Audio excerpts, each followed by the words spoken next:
Hey everyone, welcome back to week 2 of Bake Angel Takes on the Great British Bake Off. It's Biscuit Week, which is my personal favourite, so let's have a look what we'll be making this week. Prue would like you to make 12 Garibaldi biscuits. Okay, so I've never actually tried one of these before, so I'm really excited to have a go at making them and see what they taste like. Let's dive in and take a look at the process. So we're starting off this recipe by following the recipe from the Bake Off website, and I've just added my currants and cranberries to a small saucepan with some orange juice. That's going to come to the boil on the hob, and then we're going to simmer it for 5 minutes. And whilst that's happening, I'm just going to start making the biscuit base. So I've sifted together some self-raising flour and salt. To that, I'm going to add some plant-based butter, which is the only different ingredient that I'm using here because I wanted to make it dairy-free. I've also gone and added a little bit of sugar to it as well, just to add some extra sweetness to the biscuit base. And then once all that comes together and it resembles breadcrumbs, we can start to add the remaining ingredients. So we have 1 egg yolk and a tablespoon of water, and I'm mixing that together with a table knife.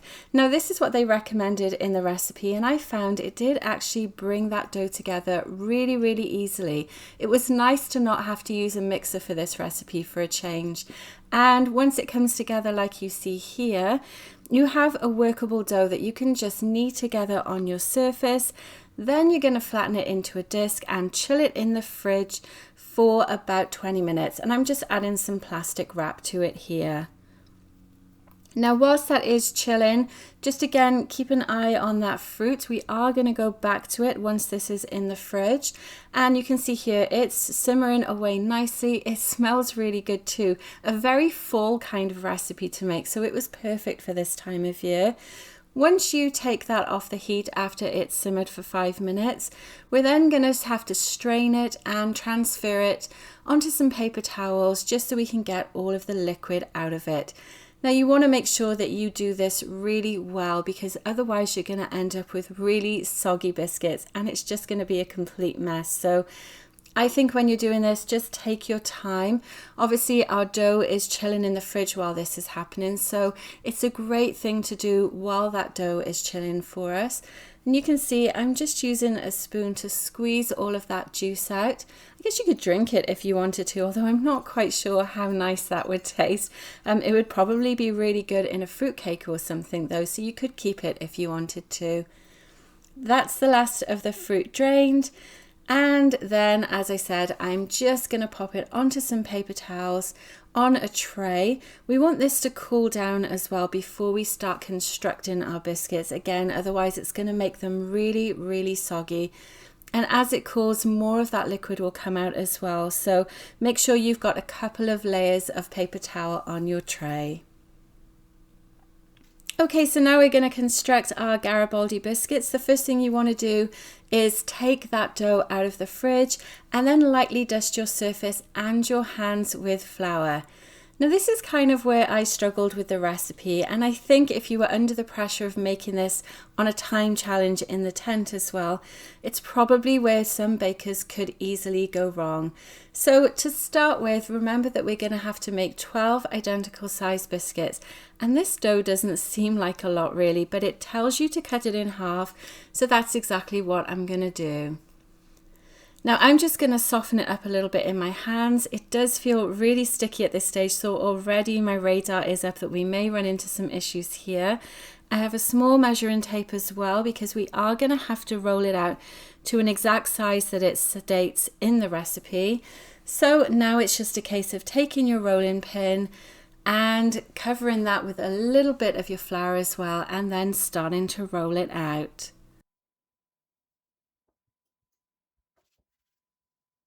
Now you can see here already it looks like it is sticking to my surface, which is not that surprising. I feel like the dough is not quite the right ratio of ingredients just to keep everything nice and tight and firm here. So we're going to keep going though. We're going to follow the recipe as it says.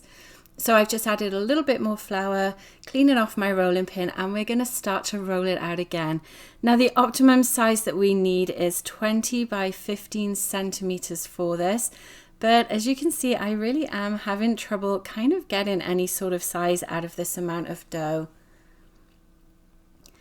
Let's have a look though. I think we're almost there. I'm going to sort of straighten it out just with the side of my hands as well to make the shape that we do need. I'm still kind of nervous about the fact that it is sticking a lot though, but we will continue on as we always have to in the technical challenges. And let's see, so now I need to actually move it, and this is the part that really didn't go well at all. As you can see here, I'm peeling it up and it's just breaking apart. So I'm actually going to roll it up and do it again.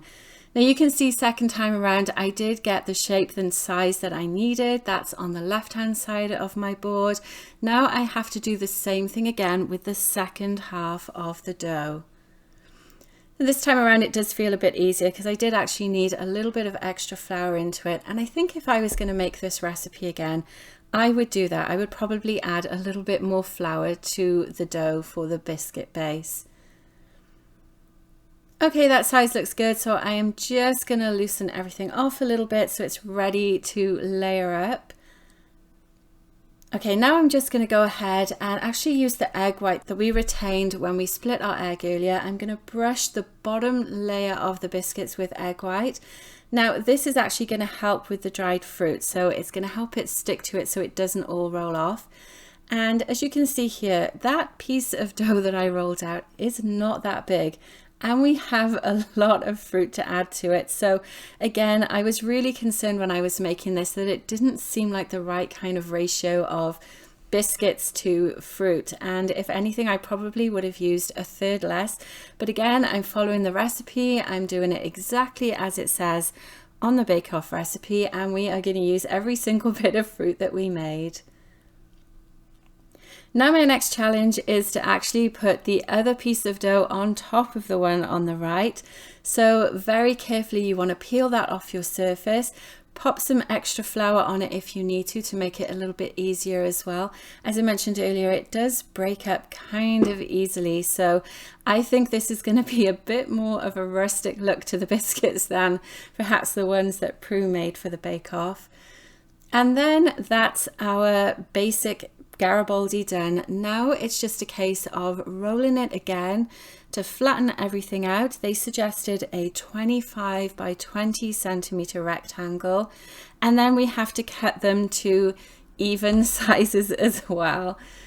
So you can see here that biscuit base is quite thin when you roll it out to that larger size, but these biscuits are actually supposed to be quite thin, and I think that's why when you bake them they actually do go a nice golden color as well because of the thinness of them. Okay, so that looks good. Let's just double check our measurements again. And now we're going to turn it round and we're going to cut them. So my game plan for this is actually to cut it in half lengthways, and then I'm going to end up with 2 pieces, and each of those I'm going to cut into 6 pieces, which should give us our 12 equal sized biscuits. Let's see how that turns out.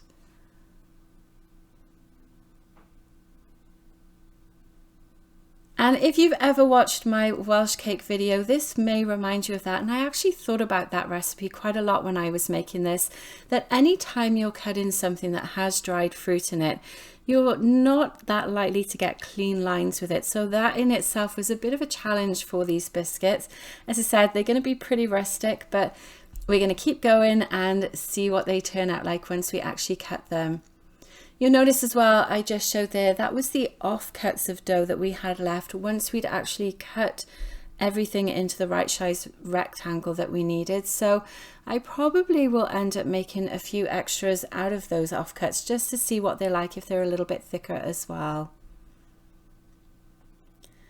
So I've rough cut our 12 pieces. Now I'm going to cut them thoroughly and make sure everything is of an equal-ish shape.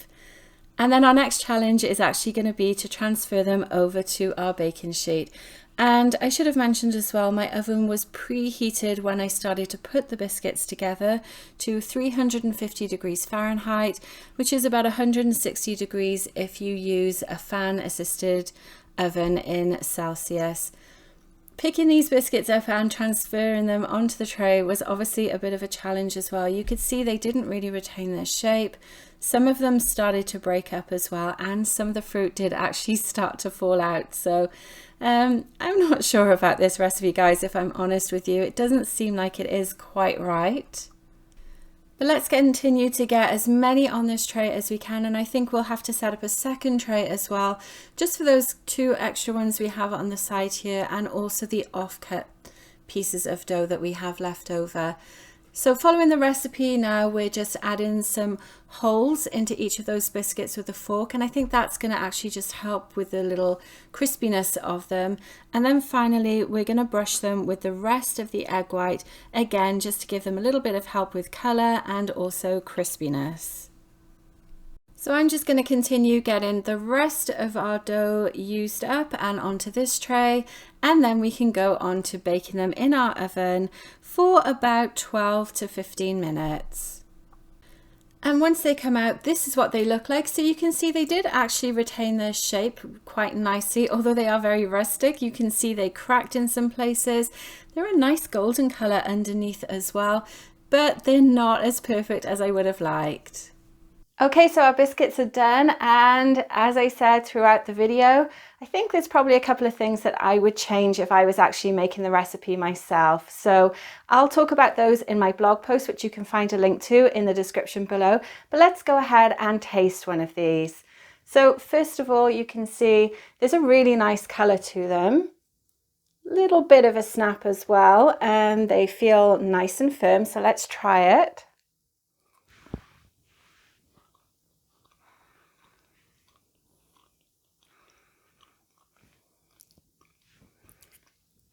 It's kind of not bad actually. I'm not a fan of currants at all, so this isn't something I would choose to eat myself, but it tastes okay. There's a nice kind of biscuit layer. I feel like you would kind of want more biscuit to the ratio of dried fruit though, so maybe next time if I was ever going to make these again, I probably would have either more of the biscuit base or less fruit next time. So I think for this recipe, because it was a little tricky to make, and again, I'm not sure that the ratios are quite right in it, I'm probably going to give it maybe a 5 out of 10 this time. So let me know what you think of this recipe, and also if you enjoyed this episode of the series as well. As always, thanks for watching, and I'll see you next week. Take care.